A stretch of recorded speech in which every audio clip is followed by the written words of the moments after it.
Hi hello friends, welcome to నా cricket. 2025లో SRH team ఏ విధంగా ఉంటుంది, స్క్వాడ్ అనాలిసిస్ ఏంది, మన బలాలు ఏంటి, బలహీనతలు ఏంటి అని అయితే ఈ వీడియోలో చూద్దాం. మనం చూసే కనుక ఐపీఎల్ అయితే మార్చిలో మనం చూసే కనుక తొందరలోనే స్టార్ట్ అవ్వబోతుంది. సో లేట్ చేయకుండా అయితే టీమ్ అనాలిసిస్ అయితే చేస్తున్నాం. దానికంటే ముందు 2 పాయింట్స్ మాట్లాడుకోవాలి. ఫస్ట్ వచ్చేసి ఉన్న టీమ్స్లో, ఐపీఎల్ టీమ్స్లో సావగొట్టి చెవులు మూసే టీం ఏదైనా ఉంది అంటే మాత్రం ఖచ్చితంగా అది ఎస్ఆర్హెచ్ టీం అనే చెప్పాలి. ఎందుకంటే మీరు చూస్తే కనుక last year Lucknow versus SRH match అవుతుంది.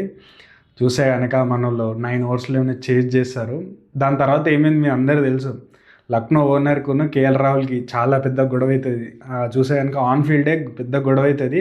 దాని తర్వాత ఏమైంది, కేఎల్ రాహుల్ వచ్చేసి ఫ్రాంచైజీని వదిలేసి వేరే ఫ్రాంచైజీకి వెళ్ళాల్సిన సిచ్యువేషన్ వచ్చింది. తను ఇప్పుడు కేఎల్ రాహుల్కి ఇంకా కెప్టెన్సీ కూడా యాక్సెప్ట్ చేయలేని సిచ్యువేషన్లు ఉన్నాడా అంటే మీరు అర్థం చేసుకోండి ఎస్ఆర్హెచ్ టీం ఎట్లాంటి పర్ఫార్మెన్స్ చేసింది, చేయబోతుందని. ఎస్ఆర్హెచ్ కనుక సేమ్ లాస్ట్ ఇయర్ లెక్కనే ఈ ఇయర్ కూడా పర్ఫామ్ చేస్తే ఖచ్చితంగా ఒక ఫ్రాంచైజ్ అయితే మొత్తం దివాలా తీయాల్సిందే, దుకాణం బంద్ చేసుకొని వెళ్ళిపోవాల్సిందే. అట్లాంటి పర్ఫార్మెన్స్ ఎస్ఆర్హెచ్ టీం అయితే చేస్తుంది. కాబట్టి నేను అంటున్నా ఖచ్చితంగా సావగొట్టి చెవులు మూసే టీం ఏదైనా ఉందా అంటే ఐపీఎల్లో ఖచ్చితంగా అది ఎస్ఆర్హెచ్ టీం అనే చెప్తాను. ఖచ్చితంగా చూసా ఏ టీంని అంటే ప్లే ఆఫ్స్కి వెళ్ళడం వేరు, అసలు మొత్తం అంటే వాళ్ళు ఏదైతే బిల్డ్ చేసుకుంటారో కెప్టెన్స్ని, ఫ్రాంచైజీని కూడా లేపేసే సిచ్యువేషన్స్కి అయితే ఎస్ఆర్హెచ్ పర్ఫార్మెన్స్ ఉందంటే చూసుకోండి ఎంత ఫైర్ పవర్ ఎస్ఆర్హెచ్ టీంలో ఉందో. అది పక్కన పెడితే కనుక మీలో కొంతమందికి, అందరికీ నాకు తెలిసి చాలామంది తెలిసే ఉంటుంది ఎస్ఆర్హెచ్ ఫ్యాన్స్కి ఎస్పెషల్లీ. మనం చూసే కనుక ఎస్ఆర్హెచ్ టీంని ఆరెంజ్ ఆర్మీ అంటారు, అవును కదా. సో ఆరెంజ్ ఆర్మీ ఎందుకంటారు, మన జెర్సీ ఆరెంజ్ ఉంది అని అనుకుంటారు చాలామంది. అది కూడా ఉండొచ్చు. బట్ నాకు అనిపించేది ఏంటంటే సన్ రైజ్ కదా, సన్ రైజ్ అయినప్పుడు చూస్తే కనుక సన్ వచ్చేసి ఆరెంజ్ కలర్లో ఉంటుంది. అంటే ఫస్ట్ వచ్చే కలర్ ఆరెంజ్ అంటే ఏంది, ప్రతి దాంట్లో కూడా ఫస్ట్ ఉండేది అని అర్థం వస్తుంది. అండ్ ఆల్సో ప్రతి దాంట్లో కూడా మేమున్నాం, ఫస్ట్ మేమే ఉంటాం, మేము ఎదుర్కొంటాం, ఏదైనా సరే మాకే చెందాలి, లేదంటే కనుక మేమే ముందుండి యుద్ధంలో కూడా సైనికుల లెక్క ముందే ఉండి ఎదుర్కొంటామనే సైన్యాన్ని సన్ రైజర్స్ హైదరాబాద్ అని చెప్తారు. సో లాస్ట్ సీజన్ లెక్కనే ఈ సీజన్ కూడా అట్లాంటి పర్ఫార్మెన్సే చేయబోతుంది. సో స్క్వాడ్ అనాలిసిస్, ప్లేయింగ్ 11 ఏ విధంగా ఉంటుంది, అండ్ ఆల్సో మన బలహీనతలు కూడా చూసుకోవాలంటే ఏంటంటే పవర్ ప్లేలో ఏ విధంగా ఉంటుంది. సో ర్యాంకింగ్ అయితే ఇద్దాం, పాయింట్స్ అయితే ఇద్దాం, మనం మార్క్స్ ఇద్దాం. సో మన వీక్నెస్ ఏంటి, స్ట్రెంగ్త్ ఏందో చూసుకుంటే కనుక ప్లే ఆఫ్స్కి క్వాలిఫికేషన్ ఏ విధంగా ఉంటుందో మనమైతే ఈ వీడియోలో చర్చిస్తాం. సో ఫస్ట్ ఆఫ్ ఆల్ చూస్తే కనుక మనకి అందరికీ చాలా, అంటే తెలుగు పీపుల్కి ఏ ఫ్రాంచైజీకి ఉందా లేదా నాకు తెలియదు, కానీ మన ఫ్రాంచైజీకి అయితే చాలా లవ్ ఉంటుంది. ఏంటంటే మన టీంలోకి వచ్చిన ప్రతి ప్లేయర్ని ఒక తెలుగు వాళ్ళు కానీ అంటే మనోడి లాగానే మనలో యాక్సెప్ట్ చేస్తారు. వేరే ఫ్రాంచైజీస్లోనే అయితే చూడలేదు. సో మన ఫ్రాంచైజీ ఎస్ఆర్హెచ్లోనే అది యాక్సెప్ట్ చేస్తూ చూసే కనుక డేవిడ్ వార్నర్, చూసే కనుక మనకు డేవిడ్ బాయ్ అని పిలుస్తాం, మన కేన్ మామాని పిలిచినాం. వాళ్ళు ఇప్పుడు మన టీంలో లేకపోయినా సరే వాళ్ళ లవ్ ఎప్పుడు తెలుగు పీపుల్తోటే ఉంటుంది. మనం చూసే కనుక డేవిడ్ వార్నర్ తెలుగు సినిమాలో కూడా యాక్టింగ్ చేసే సిచ్యువేషన్ ఎవరి వల్ల వచ్చిందంటే అది ఎస్ఆర్హెచ్ టీం కంటే మాత్రం ఎస్ఆర్హెచ్ ఫ్యాన్స్ వల్లనే అని చెప్పాలి. ఎందుకంటే వాళ్ళు చేసిన సపోర్ట్ ఆ విధంగా ఉంటుంది. మన వాళ్ళు ప్రేమిస్తే కనుక ఫుల్ హార్టెడ్గా ప్రేమిస్తారని అయితే మనోళ్ళు అయితే చూపించినారు. అందుకే చూసే కనుక మనల ప్రేమ అనేది వాళ్ళు పొందినారు. మన టీం నుంచి వెళ్ళిపోయినా సరే మన సినిమాలు కానీ మనల్ని కానీ ఎప్పుడు మర్చిపోరు. సో ప్రేమ అనేది మన ఎస్ఆర్హెచ్ ఫ్యాన్స్కి ఆ విధంగా ఉందని చెప్పొచ్చు. సో ఈ సీజన్లో కూడా మనమైతే నేమ్స్ అయితే ఇద్దాం, కొన్ని ఇంట్రెస్టింగ్ నేమ్స్ తోటి మాత్రమే మనమైతే ప్లేయింగ్ 12 అయితే చెప్పబోతున్నాము. మ్యాక్సిమం ఇదే స్క్వాడ్ ఉంటుంది. కొత్త ప్లేయర్స్ వచ్చారు కదా, వాళ్ళు కూడా ఉండే అవకాశం ఉందా అంటే మాత్రం మనం చూసే కనుక ఐపీఎల్లో స్టార్టింగ్ ఫ్యూ మ్యాచెస్ అనేవి చాలా క్రూషియల్, మూమెంటం అనేది చాలా క్రూషియల్. ఒకవేళ ఇక్కడ మూమెంటం లూజ్ అయితే కనుక చేంజెస్ కంటిన్యూస్గా చేసుకుంటూ పోతే కొద్దిగా ప్రాబ్లమేటిక్గా ఉంటుంది. కాబట్టి మ్యాక్సిమం లాస్ట్ సీజన్ ఉండే ప్లేయర్లు ఉంటారు, 1 to 2 ప్లేయర్స్ ఏమన్నా డిఫరెన్స్ అయ్యే అవకాశం ఉంది. సో ప్లేయింగ్ 12ని మన భాషలో, మన హైదరాబాద్ లాంగ్వేజ్లో మాత్రమే మనమైతే చెప్పబోతున్నాం. చూడండి, చూస్తే గనక Amberpet Abhishek, Hitech City Head, Ibrahimpatnam Ishan Kishan, Nizampet Nitish, Kukatpally Klaasen, Musheerabad Abhinav Manohar, Mehdipatnam Mendis, Shamirpet Shami, Habsiguda Harshal Patel, Kokapet Cummins, Charminar Chahar, చూసే కనుక జయంట్ జయదేవ్ ఉన్నట్కట్, సికింద్రాబాద్ సచిన్. సో చూసే కనుక ఇట్లాంటి పేర్లు అయితే మనమైతే ఇవ్వడం జరిగింది. సో మనకు తెలిసినట్లే మీకు ఇంట్రెస్టింగ్గా అనిపించిన పేరు ఏముందో కామెంట్ రూపంలో తెలియజేయండి. అండ్ ఆల్సో మనం ఇప్పుడు చూసే కనుక డివైడ్ చేసుకుంటా మనకు స్ట్రెంగ్త్ ఏముందో చూసామంటే ఇప్పుడు బ్యాటింగ్ వచ్చేసరికి పవర్ ప్లేను అండ్ మిడిల్ ఓవర్స్ డెత్ ఓవర్స్ని డివైడ్ చేసుకున్నట్టే. అండ్ ఆల్సో బౌలింగ్ కూడా power play and middle overs death ఓవర్స్గా అయితే మనమైతే కన్సిడర్ చేసి ప్లేయర్స్ గురించి చెప్పుకుంటూ మన వీక్నెస్ ఏముందో మనమైతే చెప్పడానికి ట్రై చేస్తాము. పవర్ ప్లే బ్యాటింగ్కి వచ్చేసరికి మనకు తెలిసినట్టే అభిషేక్ శర్మ హెడ్లో అయితే 100/100 అంటే ఇంకా ఒక 10%, ఒక 200% ఇవ్వచ్చు. సో పవర్ ప్లేలో చూస్తే కనుక మన బ్యాటింగ్ చాలా సాలిడ్ ఉంది. అండ్ ఆల్సో ఒకవేళ తొందరగానే వికెట్ పడితే మన పాకెట్ డైనమో ఉన్నాడు కదా ఇషాన్ కిషన్ని కూడా ఈ టైం జరిగిన మనం చూసే మెగా ఆక్షన్లో తీసుకోవడం జరిగింది. సో మనకి లాస్ట్ సీజన్లో మీరు చూస్తే కనుక మనకి మయాంక్ అగర్వాల్ కొద్దిగా వీక్ లింక్ అనిపించింది. అంటే పవర్ ప్లే వీళ్ళిద్దరూ ఎంత మంచిగా ఆడినా కూడా మయాంక్ అగర్వాల్ కొద్దిగా స్లో ఆడడం, దాని తర్వాత చాలామందిని కూడా మన వాళ్ళు అయితే ట్రై చేయడం జరిగింది. అక్కడ కొన్ని మ్యాచెస్ అయితే ఓడిపోవడం జరిగింది. మనం చూసే కనుక గుజరాత్లో ఓడిపోవడం జరిగింది మయాంక్ ఆడిన ఒక్క ఇన్నింగ్స్. దాని తర్వాత సో మన వాళ్ళు అయితే చాలా చేంజెస్ చేయడం జరిగింది. బట్ ఈ సీజన్కి వచ్చేసరికి 1 డౌన్లో పాకెట్ డైనమో ఉండడం, సో మ్యాక్సిమం తనైతే ఓపెనర్గానే ఆడతాడు కాబట్టి ఒకవేళ స్టార్టింగ్లో వికెట్ పడ్డా ఓపెనర్గానే మనం కన్సిడర్ చేయొచ్చు ఈశాన్ కిషన్. కాబట్టి ఫస్ట్ 6 ఓవర్స్ 60 రన్స్కి తగ్గకుండా చూసే కనుక ఖచ్చితంగా నాకు తెలిసి 70 to 90 రన్స్ అయితే పవర్ ప్లేనే వస్తాయి. మ్యాచ్ని మొత్తం పవర్ ప్లేలోనే మనోళ్ళు ఒక వన్ సైడ్ చేయబోతున్నారని చెప్పొచ్చు. సో చూసే కనుక ఎస్ఆర్హెచ్ పవర్ ప్లేలో మాత్రం 10/10 అయితే ఇస్తున్నాను నేనైతే. సో దీంట్లో అయితే ఎలాంటి ప్రాబ్లం అయితే లేదని చెప్పుకోవచ్చు ఎస్ఆర్హెచ్కి. సో మిడిల్ ఓవర్స్కి వచ్చేసరికి చాలా అంటే బ్యాటింగ్ డెప్త్ ఉండాలి మనకి. చూసే కనుక ఈ రోల్స్ని ఎవరెవరు చేస్తున్నారంటే క్లాస్ అని అయితే మంచిగా ఆడుతున్నాడు అని చెప్పొచ్చు. మన లాస్ట్ సీజన్ ఎట్లా ఆడిండో సేమ్ ఆ విధంగానే ఆడతారు మిడిల్ ఓవర్స్లో. అండ్ ఆల్సో మన యంగ్ టాలెంటెడ్ పర్సన్ ఉన్నాడు కదా నిజాంపేట్ నితీష్ అయితే ఉన్నాడు కదా, ఎంత అద్భుతంగా మనకైతే ఒక ఇయర్లో తన గ్రాఫ్ అనేది చేంజ్ అయిపోయిందని చెప్పొచ్చు. సో వీళ్ళిద్దరు మిడిల్ ఓవర్స్లో అద్భుతంగా ఆడతారు. ఎస్పెషల్లీ చెప్పాలంటే నితీష్ కుమార్. ఎందుకంటే మీరు అబ్జర్వ్ చేస్తే మనం పంజాబ్ మీద ఆడిన మ్యాచ్లో పంజాబ్లో ఇలా ఆడినప్పుడు స్టార్టింగ్ పవర్ ప్లేలో చాలా వికెట్లు పడ్డ తర్వాత నితీష్ రావడం జరిగింది. అక్కడ ఎంత అంటే చూస్తే కనుక ఎంత ఫాస్ట్గా ఆడాలో అంత ఫాస్ట్గా ఆడతాడు. అంటే 20 బాల్స్లో 25 అట్లా కొట్టి నెక్స్ట్ 10 బాల్స్లో తను 50 కంప్లీట్ చేసుకుంటాడు. సో ఆ విధంగానే 70-80 రన్స్ అయితే కొట్టగలిగే ప్లేయర్ అని చెప్పొచ్చు నితీష్. మిడిల్ ఆర్డర్లో అద్భుతంగా ఆడుతున్నాడని చెప్పొచ్చు. అండ్ రీసెంట్గా చూసిన బంగ్లాదేశ్లో మనకి బంగ్లాదేశ్ మీద T20 అయినప్పుడు కూడా సేమ్ ఈ విధంగానే వికెట్లు పడితే అన్ని మనం చూసే కనుక రింకు అండ్ మనకు సేమ్ నితీష్లు నిలబడి సేమ్ అదే ఇన్నింగ్స్ బిల్డ్ చేసినారు. స్పిన్నర్లు మిడిల్ ఓవర్స్లో అద్భుతంగా బౌలింగ్ వేస్తారు కాబట్టి స్పిన్ని కొట్టగల ప్లేయర్లు ఎవరున్నారు, క్లాస్ అండ్ నితీష్ కుమార్. నితీష్ అయితే మనం రవిచంద్రన్ అశ్విన్ని కొట్టిండు, మన చాహల్ని కొట్టిండు. One of the top class bowlers వీళ్ళిద్దరు. వీళ్ళని మనం చూసే కనుక హైదరాబాద్లో తను కొట్టిన 6లో అశ్విన్ కూడా మర్చిపోడు. ఎందుకంటే అశ్విన్ గురించి చెప్పాల్సిన అవసరం లేదు, స్పిన్ కింగ్ అని చెప్పొచ్చు. తన ఓవర్లో 6లు కొట్టిండు కంటిన్యూస్గా. అంటే ఎంత టాలెంట్ ఉంది, ఎంత పవర్ ఉంది చూడొచ్చు. బంగ్లాదేశ్ మీద కూడా అట్లాంటివి రిపీట్ చేసిండు. సో మిడిల్ ఓవర్స్లో నేను ఇస్తున్న ఎస్ఆర్హెచ్కి అయితే 10/10 బ్యాటింగ్లో మాత్రం.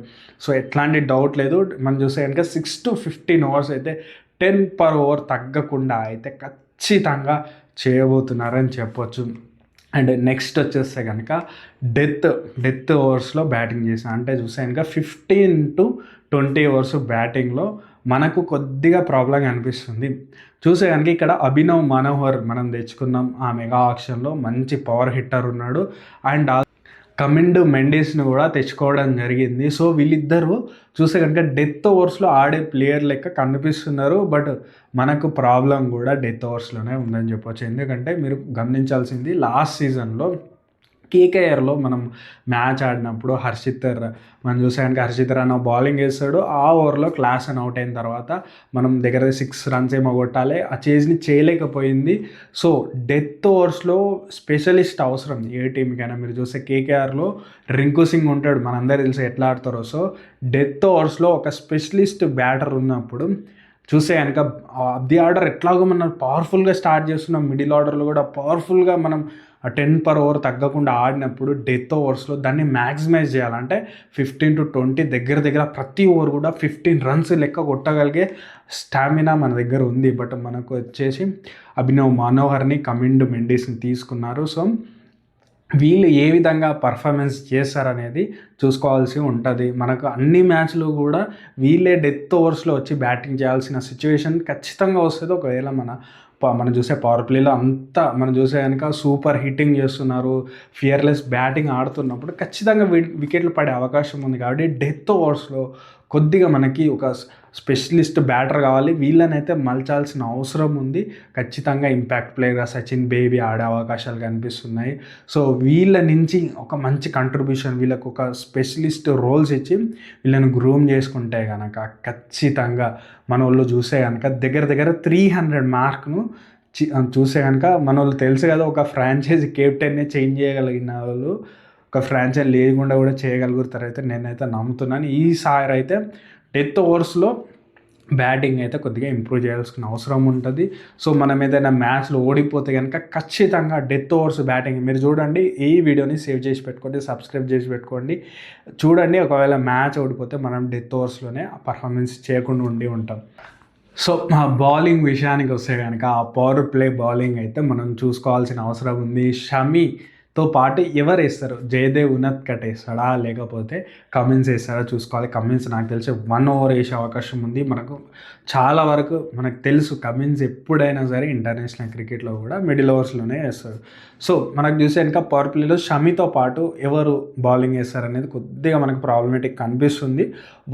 ఇంకో సైడ్ వచ్చేసి కొద్దిగా వీక్ అనిపిస్తుంది. అంటే ఇప్పుడు మనం ఎవ్రీ టైం షమీ మీదనే డిపెండ్ అవ్వాల్సిన అవసరం వస్తుంది. కాబట్టి ఇంకో సైడ్ కూడా ఒక స్వింగ్ బౌలర్ జయదేవ్ ఉనద్కట్ డొమెస్టిక్లో అద్భుతంగా ఆడతాడు. బట్ ఇంటర్నేషనల్ క్రికెట్ అంటే మనకి ఐపీఎల్కి వచ్చేసరికి తన పర్ఫార్మెన్స్ ఏదైతే మనం ఎక్స్పెక్ట్ చేస్తో అది ఎప్పుడు రాలేదు. సో, మనం అండర్స్టాండ్ చేసుకోవాల్సింది ఏంటంటే పవర్ ప్లేలో మన బౌలింగ్ అనేది కొద్దిగా వీక్ అని కనిపిస్తుంది. సో, మనమైతే 7 out of 10 ఇస్తున్నాం. ఎందుకంటే నేను ఐపీఎల్ ఆక్షన్ ఫస్ట్ డే రోజు జరిగినప్పుడు కూడా మనం వీడియో చేయడం జరిగింది. ఎస్ఆర్హెచ్ ఆక్షన్ ఏ విధంగా ఉంది, ఎస్ఆర్హెచ్ షమీని తీసుకున్నప్పుడు కూడా హ్యాపీ లేరు అని వీడియో ఉంటుంది, మీరు చూడండి. చాలా కామెంట్స్ కూడా ఎస్ఆర్హెచ్ ఫ్యాన్స్ ఏ విధంగా చేశారంటే రెనికి ఏం తెలుసురా, రెనికి నాలెడ్జ్ ఉందారాను అది ఇదని కామెంట్ చేశారు. కావాలంటే కామెంట్స్ కూడా ఉంటాయి. బట్ వాళ్ళకి చెప్పాల్సింది ఏంటంటే ఆ రోజు మనం షమీని తీసుకోకుండా ఉంటే భువనేశ్వర్ కుమార్ మనకు సెకండ్ డే రోజు దొరికేవాడు. సో, ఆ రోజు కూడా చెప్పాను షమీ రేట్ని పెంచుదామని ఎస్ఆర్హెచ్ టీం పార్టిసిపేట్ చేయగానే మిగతా టీమ్స్ అన్నీ ఆగిపోయినాయి. సో, అక్కడ మనకు షమీ వచ్చేసి మన టీంలోకే వచ్చేసినాడు. 10 crore దగ్గరగా మనకు వచ్చేసినాడు. బట్ మనం భువీని వదులుకోవాల్సి వచ్చింది 8 years తర్వాత. భువీ వచ్చేసి మనకి ఎంత సర్వీసెస్ చేశాడో తెలుసు. పవర్ ప్లేలో అద్భుతంగా స్వింగ్ బౌలర్ వేసే అవకాశం ఉంటుంది. మనకు తెలుసు అంటే కొడతారు బ్యాటర్స్ అడ్వాంటేజ్ తీసుకుంటారు. వికెట్స్ కూడా పవర్ ప్లేలో వచ్చే అవకాశం ఉంది. భువీ మంచి స్వింగ్ బౌలరు, డెత్లో కొద్దిగా ఇంప్రూవ్ చేసుకుంటాడు. ఒక్కోసారి మంచి యార్కర్స్ కూడా వేసే అవకాశం వస్తుంది తనకి. బట్ అలా లాస్ట్ ఫ్యూ ఇయర్స్ చూస్తే పవర్ ప్లే బౌలర్గానే ఉన్నాడు ఎస్ఆర్హెచ్కి. మనం చూస్తే 8 years సర్వీస్ చేసినంటే నార్మల్ విషయం కాదు కదా. సో, మనమైతే వదులుకున్నాం ఆ రోజు. సో, తర్వాత డే 2 ఆక్షన్ అయిన తర్వాత చాలామందికి అర్థమైంది అన్నట్టు నేను ఎందుకు చెప్పినా అని. సో, వీడియో ఉంటుంది, కావాలంటే చూడండి. ఐపీఎల్ మన లిస్ట్లోనే ఉంటుంది, ఐపీఎల్ లిస్ట్లో ఉంటుంది, మీరు వెళ్ళి చూడండి. ఆ రోజు చెప్పిందే జరిగింది. మన పవర్ ప్లే బౌలింగ్ ఒక సైడ్ కొద్దిగా వీక్ అనిపిస్తుంది. ఒకవేళ షమీ కూడా మనకు చూస్తే ఇంజురీ ప్రోన్ ఉన్నాడు. సో, ఒకవేళ తను ఇంజురీ అయితే మాత్రం బిగ్ మనకైతే ఇంపాక్ట్ చాలా ఉంటుంది. పవర్ ప్లే బౌలింగ్ని ఎవరు హ్యాండిల్ చేస్తారని. So, power play bowling week అయితే కనుక మ్యాచెస్ ఓడిపోయే అవకాశం కూడా వస్తుంది. అండ్ వచ్చేసి మనం చూసుకుంటే కనుక మిడిల్ ఓవర్స్లో కూడా మనం చూస్తే కనుక కమిన్స్ బౌలింగ్ వేస్తాడు. హర్షల్ పటేల్ నుంచి కూడా అంటే 10 తర్వాత నుంచి హర్షల్ పటేల్ చేస్తాడు. చహర్ ఒక స్పిన్నర్గా ఆడే అవకాశం, మనం ఫోర్ కార్నర్స్ ఆడిస్తాం కదా, చూసే కనుక క్లాస్ ఖచ్చితంగా ఉంటాడు, హెడ్ ఖచ్చితంగా ఉంటాడు. కమిన్స్ కెప్టెన్ తన్ని కూడా తీయలేము.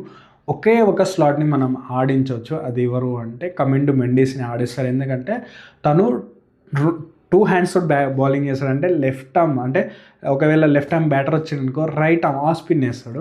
ఒకవేళ రైట్ ఆర్మ్ బ్యాటర్ వచ్చిందనుకో లెఫ్ట్ ఆర్మ్ ఆఫ్ స్పిన్నర్ వేస్తాడు. బ్యాటింగ్ కూడా అద్భుతంగా చేయలేడు, ఒక సెన్సేషన్ అన్నట్టు శ్రీలంకన్ క్రికెట్లో.